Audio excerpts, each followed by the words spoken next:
Team India star pacer Jasprit Bumrah చరిత్ర సృష్టించాడు.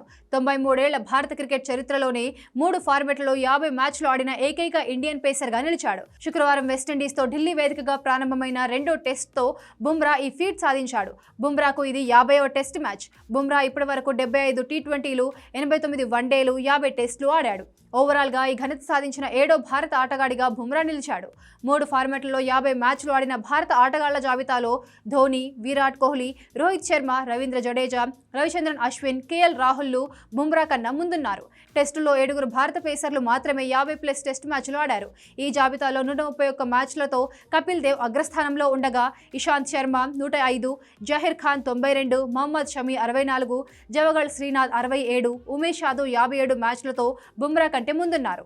ఇప్పటి వరకు బుమ్రా 93 టెస్ట్ ఇన్నింగ్స్లలో 222 వికెట్లు తీశాడు. దీనిలో 15 సార్లు 5 వికెట్ల ఘనత అందుకున్నాడు. ఇదిలా ఉంటే వెస్టిండీస్తో రెండో టెస్టులో టీమిండియా టాస్ గెలిచి బ్యాటింగ్ ఎంచుకుంది. టెస్ట్ సారథిగా బాధ్యతలు చేపట్టిన తర్వాత గిల్ టాస్ గెలవడం ఇదే తొలిసారి. వరుసగా గత 6 మ్యాచ్ల్లో గిల్ టాస్ ఓడాడు. ఇంగ్లాండ్ పర్యటనతో కెప్టెన్సీ కెరీర్ ప్రారంభించిన గిల్ అక్కడ 5 మ్యాచ్లకు 5ంటిలోనూ టాస్ ఓడిపోయాడు.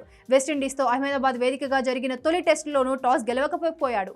తాజాగా మ్యాచ్లో టాస్ గెలిచి పరాజయాల పరంపరకు బ్రేక్ వేశాడు. ఈ మ్యాచ్లో ఎలాంటి మార్పులు లేకుండా విన్నింగ్ కాంబినేషన్తోనే బరిలోకి దిగింది.